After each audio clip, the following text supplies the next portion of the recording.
There are, of course, the examples that you open up and see in the newspaper every day, like British Petroleum and Goldman Sachs and Toyota. Um, those companies are a warning flag to every other business that's not doing the right thing. You know, those businesses happen to have gotten caught in the mess that they've created. Uh, they are not alone in doing some terrible things, but they're unique in that they have gotten caught. Uh, if you go back in time and you think about a company like Toyota, several years ago, while they were running all of these ads about the Prius and how sustainable the Prius is and how much they cared about the planet and the environment, at the same time, secretly, they were lobbying in California against increased gas mileage standards. So, you know, on the one hand, they wanted to appear as this sustainable company, while, you know, with the other hand, they're actually fighting the changes that are required to make the world more sustainable for everyone else. That is the kind of duality that I see at too many companies. Too many companies who want to talk about. I mean, I remember 4 years ago, General Motors put up billboards all around New York and the country advertising the Volt car. Now, the Volt car was not being made. They had no idea if it was going to be made. They had no idea when it was going to be made. But that didn't stop them from advertising a car that didn't exist as a way to bolster their image as a responsible business. You know, things like that are destructive to your reputation. And many companies don't understand that this new world that we live in, the transparency that is created by the internet, raises the stakes for companies getting away with stuff that they used to be able to get away with.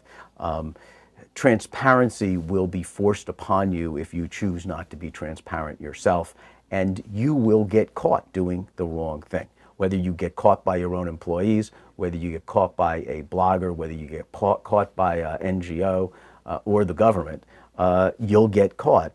And businesses need to be proactive in disclosing the problems that they have, which they're scared to do, and committing to the path that they're going to take to make change.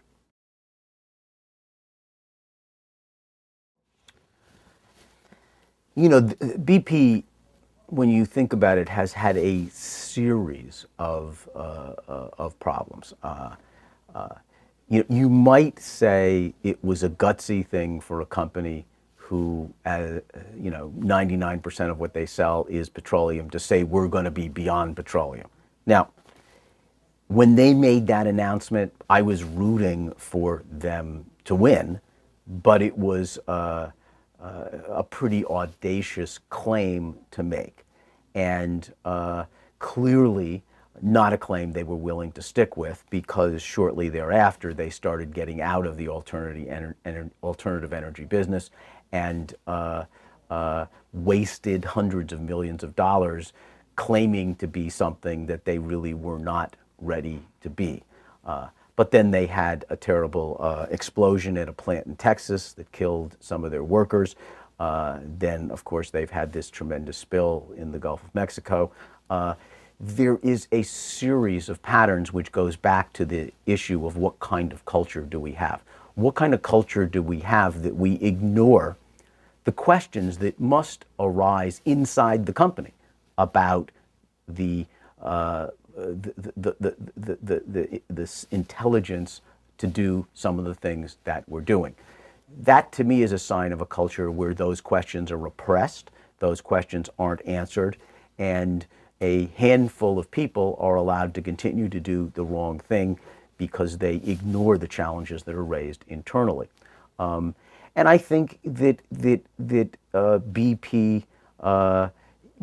is a metaphor in a lot of ways. I mean, I think about this oil spill, which is a very visible representation of the way that we're abusing the environment. But it's really no different than the way we handle chemicals. We have an open spigot through which millions of pounds of toxic chemicals are dumped into our society, into the air, into the groundwater, through our products. It just happened to be invisible.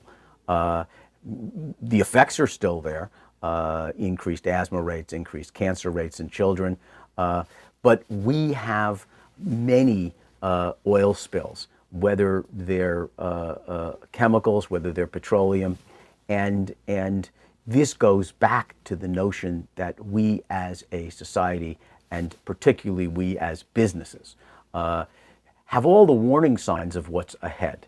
You know, how many more spills do we need? How many more earthquakes do we need, or volcanoes, or hurricanes? I mean, the earth, in a sense, is telling us you can't keep doing this. There is a price that is going to be paid for your behavior.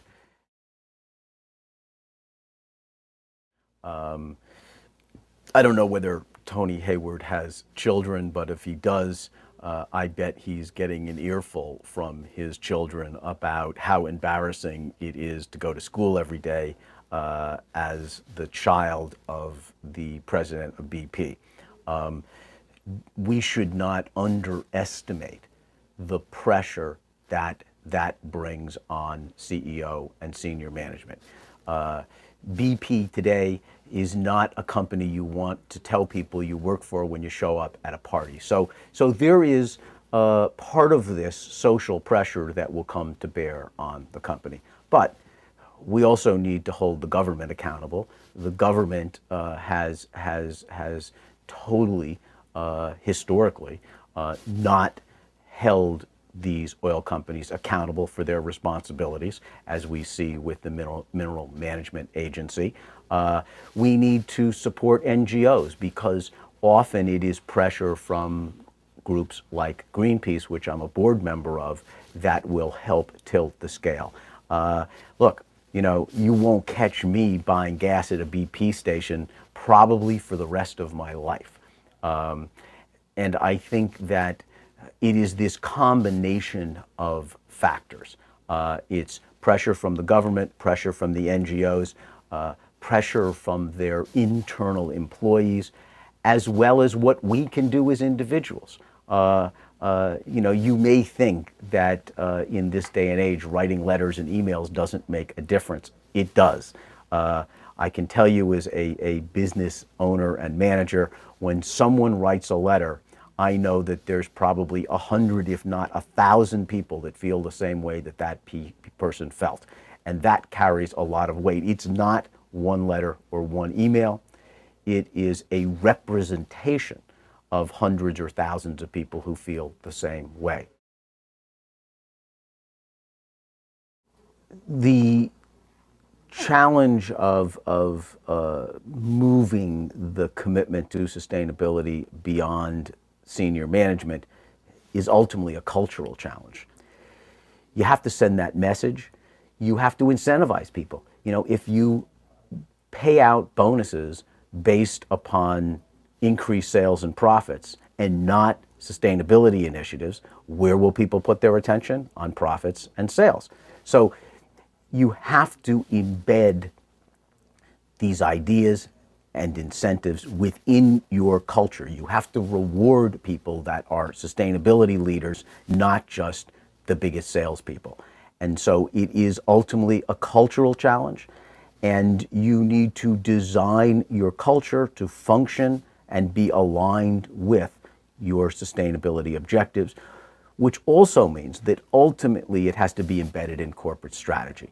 The only way to be really responsible and really sustainable is if it's part of your strategy as a company. It can't exist in a compartment. It really doesn't work to have a sustainability, corporate responsibility police person who ensures that everybody else at the company is responsible. That sense of responsibility has to live in everybody that works in the company, in every department, in the strategies and goals and objectives of every department and every person. I have faith in consumers, but will never depend upon them to solve all of the challenges that we face. I mean, yes, the marketplace is important, and there are more and more consumers every year buying green and sustainable products. That's a good thing. But consumers face some fundamental challenges. When I talk to young people, they constantly ask me, why are the good things expensive and the bad things cheap? We have created an economic construct through rules and regulations and tax codes that allows businesses to escape from most of their negative impacts. So if you're an automobile manufacturer and you sell a car that gets poor gas mileage, and that poor gas mileage creates a lot of air pollution that translates into increased asthma, allergies, cancer, you as a manufacturer bear no responsibility for those negative impacts. Those negative impacts are dumped onto society, and we pay those negative impacts as a society. Now, I think that if you're going to do bad stuff, if you're going to be a farmer and use pesticides that pollute the groundwater, you should have to pay for all of those negative impacts. And if that was the case, if traditional growers of food paid the full cost of soil erosion, water pollution, adverse health effects on their farm workers because of exposure to pesticides, something quite amazing would happen. Organic food would cost half the price of what traditional food would cost. And we wouldn't ask consumers to make a very difficult decision, which is do the right thing, make the right choice, buy the sustainable product, but don't get any financial benefit for making that choice. So ultimately, we have to change the system. We have to change the economic landscape so that business and consumers are all aligned and incentivized to make the sustainable choice. You shouldn't have to pay extra to buy a hybrid car. You shouldn't pay extra to buy organic clothing. Those products are better and more sustainable and more responsible for the planet, and they should cost less.